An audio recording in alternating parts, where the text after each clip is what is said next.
तो इस कहानी की शुरुआत होती है प्लेनेट वकासा से।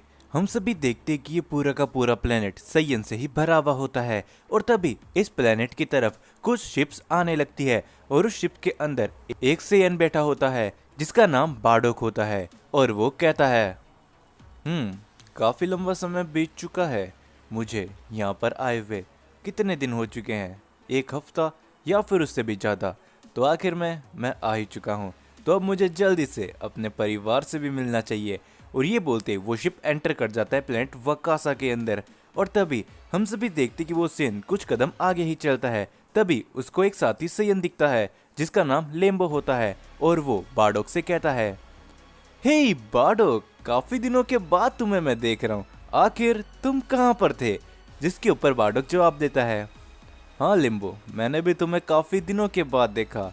मैं जरा कुछ काम से प्लेनेट के बाहर गया हुआ था, लेकिन इस काम में मुझे सच में काफी दिन लग गए थे। तो मैं तुमसे जल्द ही मिलूंगा। पहले मुझे मेरे परिवार वालों से मिलना है। जिसके ऊपर लेम्बो कहता है, ठीक है बार्डोक, तो हम जल्द ही मिलते हैं। और ये बोलते ही बार्डोक अपने परिवार के पास चले जाता है। हम सभी देखते कि बार्डोक की वाइफ जीन घर पे काम कर रही होती है और जैसे ही वो बार्डोक को देखती है वो बार्डोक से आके गले मिल जाती है और वो कहती है, आप आखिर काफी दिनों के बाद वापस आए हो। मुझे तो यकीन ही नहीं हो रहा कि आप वापस से लौट आए हो। जिसके ऊपर बार्डोक कहता है, हाँ, तुम्हारी मजाक करने की आदत कभी भी नहीं जाएगी जीन, लेकिन मुझे बताओ कि हमारा बेटा कैकरॉट कहाँ पर है? जिसके ऊपर जीन हंसते हुए कहती है, कैकरॉट, वो तो उनके साथ में ट्रेनिंग करने के लिए गया हुआ है और इस बार उसको भी काफी लंबा टाइम हो चुका है, तो मुझे यकीन है कि वो काफी जल्दी लौट कर आएगा। जिसके ऊपर बार्डोक कहता है, हम सच में कितने खुशनसीब है कि वो हमारे बेटे कैकरॉट को ट्रेनिंग दे रहे हैं।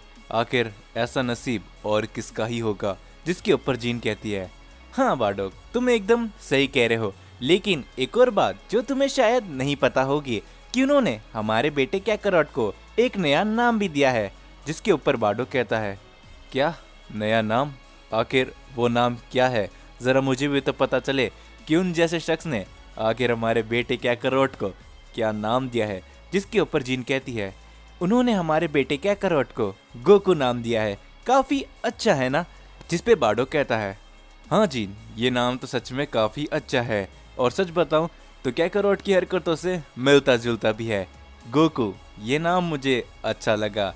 तो आखिर हमारा बेटा कैकरॉट धीरे धीरे करके बड़ा हो ही रहा है और साथ ही में उनसे ट्रेनिंग भी कर रहा है। मुझे यकीन है कैकरॉट कि तुम भी आगे चलकर एक महान योद्धा बनोगे उन्हीं के जैसे। और उसके बाद हम सभी को गोकू का सीन दिखाया जाता है जो कि कहीं पर उड़ रहा होता है और गोकू की हालत साफ साफ पता चल रहा होता है कि उसने काफी ज्यादा ट्रेनिंग करी होती है। और तभी गोकू कहता है, तो आप क्या कहते हो मास्टर यामोशी, क्या मैं अब पहले से ज्यादा ताकतवर हो चुका हूँ? जिसके ऊपर हम सभी देखते यामोशी को जो कि कहता है, ओ हाँ गोकू, तुम पहले से सच में काफी ज्यादा शक्तिशाली हो चुके हो। जिसके ऊपर गोकू कसरत करते हुए कहता है, तो क्या आप मुझसे लड़ने के लिए तैयार हो मास्टर यामोशी? जिसके ऊपर यामोशी हंसते हुए कहता है, गोकू, तुम्हें क्या लगता है कि तुम इतने ज्यादा ताकतवर हो गए हो कि तुम मेरा सामना कर सकते हो? तो चलो आ जाओ, मैं तुम्हें बताता हूँ कि आखिर तुम कितने ज्यादा शक्तिशाली हो। और ये बोलते हम सभी देखते कि गोकू यामोशी के ऊपर अटैक करने के लिए जाता है, लेकिन यामोशी वहां से हट जाता है जिससे गोकू वहीं पर गिर जाता है। और गोकू खड़ा होकर कहता है, ये बिल्कुल भी अच्छी बात नहीं थी मास्टर यामोशी, आप मेरे साथ ऐसा कैसे कर सकते हो? जिसके ऊपर हम सभी देखते कि यामोशी कुछ भी नहीं बोलते और वो बस हंसते रहते हैं। और गोकू कहता है, हे मास्टर यामोशी, आपके बारे में मेरे डैड ने एक बार मुझे बताया था कि आप सुपर सीएन से भी आगे बढ़ चुके हो, और वो लेजेंडरी फॉर्म कौन सी है? जिसके ऊपर यामोशी कहता है, गोकू, वो कोई लेजेंडरी फॉर्म नहीं है। सुपर सीएन फॉर्म को ये सभी लोग लेजेंडरी फॉर्म मानते हैं, लेकिन ये तो हम साइंस की एकदम बेस फॉर्म है। शायद तुम्हें नहीं पता कि हम सेंस की कोई भी लिमिट नहीं है गोकू। अगर ये सभी सुपर सेन की बातें करते हैं तो सुपर सेन तो मेरी उस फॉर्म के सामने कुछ भी नहीं थी जिसे सुपर सेन गॉड, यानी कि ये लोग उन्हें सुपर सेन देवता भी बोलते हैं। जो सुन के गोकू काफी ज्यादा एक्साइटेड हो जाता है और वो कहता है, क्या बात है मास्टर यामोशी, क्या आप मुझे वो फॉर्म दिखा सकते हो? जिसके ऊपर यामोशी कहता है, वैसे तो गोकू, मैं तुम्हें उस फॉर्म को दिखा सकता हूँ, लेकिन अब मेरी उम्र हो चुकी है तो अगर मैं उस फॉर्म पे गया तो मेरी काफ़ी ज़्यादा शक्ति बर्बाद हो जाती है, लेकिन मैं चाहता हूँ कि तुम उस फॉर्म को खुद हासिल करो, इसीलिए तो मैं पर्सनली तुम्हें ट्रेन कर रहा हूँ गोकू। जो सुन के गोकू कहता है, क्या मास्टर यामोशी, इस बार भी आपने मुझे वो फॉर्म दिखाने से मना कर दिया, लेकिन क्या आप मुझे बता सकते हो कि आखिर आपके पास वो फॉर्म कैसे आई जिसे आप सुपर सैयन देवता कहते हो? जिसके ऊपर यामोशी कहता है, हाँ गोकू, ये तो मैं तुम्हें बता ही सकता हूँ। तो ये बात उन दिनों की है जब मैं भी जवान हुआ करता था। हम प्लेनेट वकासा में काफी अच्छी तरीके से रहा करते थे, लेकिन उसी बीच कुछ सैयन ऐसे भी थे जो पैसों के लिए अपना ईमान तक बेच चुके थे और वो चाहते थे कि वो काफी सारे प्लैनेट्स में राज किया करे। लेकिन मैंने और मेरे साथियों ने जब उनका विरोध करना चालू किया तो उन सभी सैयन्स ने हमारे खिलाफ एक जंग का ऐलान कर दिया, और वो जंग हमारे लिए भी काफ़ी ज़्यादा ज़रूरी थी, क्योंकि कुछ सैयन्स की वजह से हमारी पूरी सैयन जाति का ही नाम खराब हो रहा था गोकू। इसीलिए मैंने भी फैसला किया कि मैं उन सभी बुरे सैयन्स का अंत करके रहूँगा। इसमें मेरा साथ देने वाला कोई भी नहीं था, लेकिन मेरे ही जैसे 5 और प्योर हार्टेड सैयन मेरे साथ में आए और हमने मिलकर उन सभी से काफ़ी ज़्यादा लड़ाई करी। लेकिन उनकी संख्या काफ़ी ज़्यादा थी, इसीलिए हम काफ़ी ज़्यादा थकने लगे, और तभी मैंने उस लेजेंडरी फॉर्म को अचीव करा जिसे ये लोग सुपर सैयन कहते हैं। और उस सुपर सैयन फॉर्म पे भी मैंने उन सभी का सामना किया गोकू, लेकिन मैं फिर भी उनके सामने काफ़ी ज़्यादा कमज़ोर पड़ रहा था, क्योंकि उन सभी सैयन्स में एक ऐसा सैयन भी था जो कि उस समय भी हमारी सुपर सैयन फॉर्म से भी ज़्यादा शक्तिशाली था। और ऐसे में हम सभी सैयन्स को लगा कि अब हमारा अंत हो चुका है, लेकिन तभी मुझे बचाने के लिए उन सभी 5 सैयन्स ने मुझे अपनी ताकत दी, और ऐसे मैं बन गया सुपर सैयन गॉड गोकू। और फिर मैंने उन सभी सैयन्स को अच्छी तरीके से सबक सिखाया, लेकिन इन सभी में मेरे वो साथी मारे गए। लेकिन मैं तुम्हें बता दूं गोकू कि तुम भी इस फॉर्म को हासिल कर सकते हो, बस तुम्हें अच्छी खासी ट्रेनिंग करनी चाहिए। जिसके बाद गोकू कहता है, हाँ मास्टर यामोशी, तो मैं आपसे वादा करता हूँ कि मैं भी एक दिन उस सुपर सैयन गॉड फॉर्म को हासिल करके रहूंगा, तो इसीलिए मुझे अपनी ट्रेनिंग वापस से शुरू करनी चाहिए। और हम सभी देखते कि गोकू ये बोलते वापस से ट्रेनिंग करने लग जाता है यामोशी के साथ में। और उसके बाद हम सभी को एक अनजान जगह दिखाई जाती है जहाँ पर एक शख्स सो रहा होता है, और वो होता है गॉड ऑफ डिस्ट्रक्शन बीरस। और बीरस जैसे ही अपनी नींद से जागता है, उसके पास एंजल वीस आके कहता है, माय लॉर्ड बीरस, इस बार आप काफी जल्दी उठ गए। उसके बाद हम सभी देखते कि वहाँ पर ओरिकल फिश भी आ जाती है, और ओरिकल फिश बीरस से कहती है, लॉर्ड बीरस, मैं आपसे एक बात कहना चाहती हूँ कि आपके लिए एक योद्धा तैयार हो रहा है जो कि आगे चलकर आपका सामना करने वाला है, और हो ना हो वो इस पूरे वर्ल्ड के अंदर आपका सबसे बड़ा विरोधी भी बनेगा। जो सुन के बीरस कहता है, क्या आखिर ये तुम क्या बात कर रहे हो ओरिकल फिश? कोई ऐसा भी हो सकता है जो मेरा सामना कर सकता है, तो उसे मेरे सामने लेकर आओ वीस। जिसके ऊपर वीस कहता है, लॉर्ड बीरस, इसके बारे में तो मैंने भी सुना था कि एक प्लेनेट वकासा है जहाँ पर एक ऐसा सैयन पैदा हो चुका है जो कि आपसे भी ज़्यादा शक्तिशाली आगे चलकर बन सकता है।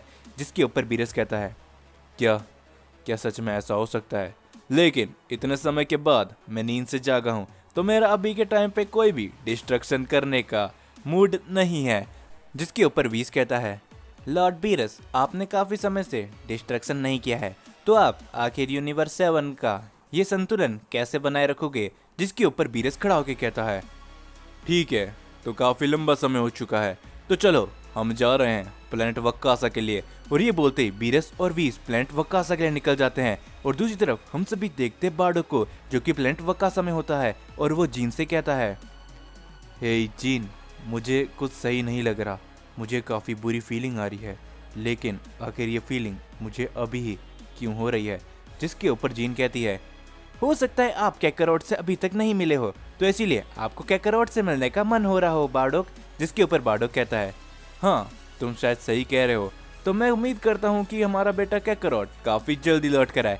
और हम सभी देखते हैं गोकू को, जो कि प्लेनेट वकासा से बाहर ट्रेनिंग करता है। और उसके बाद बीरस फाइनली प्लेनेट वकासा के बाहर पहुँच चुका होता है, और वो कहता है, मैं ऐसा करना तो नहीं चाहता, लेकिन फिर भी बीस, मुझे इस ब्रह्मांड का संतुलन बनाए रखने के लिए इस प्लेनेट को तबाह करना ही पड़ेगा। जिसके ऊपर वीस कहता है, लॉर्ड बीरस, क्या आप अपने उस विरोधी से डर तो नहीं रहे हो?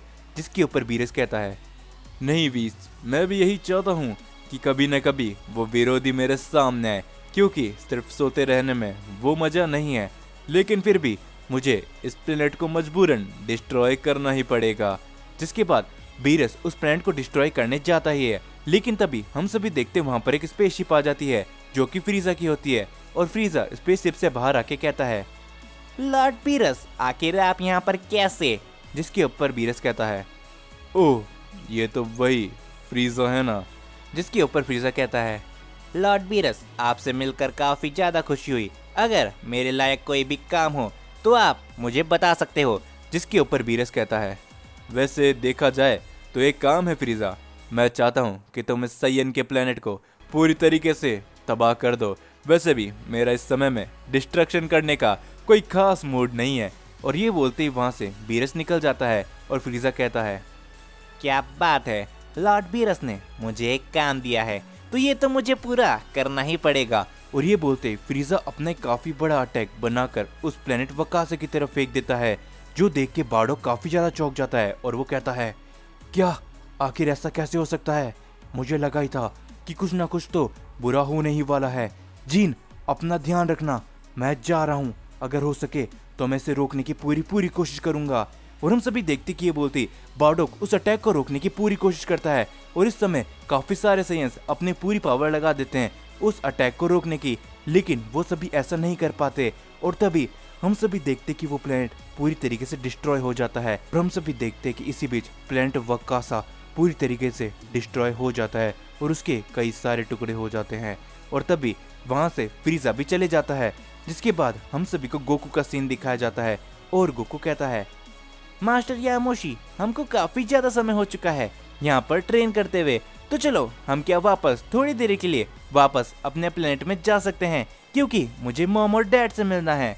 जिस पे यामोशी कहता है, ठीक है गोकू, तो वैसे भी हमें काफी ज्यादा लंबा समय हो चुका है, तो अब हमें चलना चाहिए। और हम सभी देखते कि गोकू और यामोशी जैसे ही वहां पर पहुंचते हैं, पूरे का पूरा प्लेनेट वकासा बुरी तरीके से डिस्ट्रॉय हो चुका होता है, जो देख के यामोशी और गोकू काफी ज्यादा चौंक जाते हैं।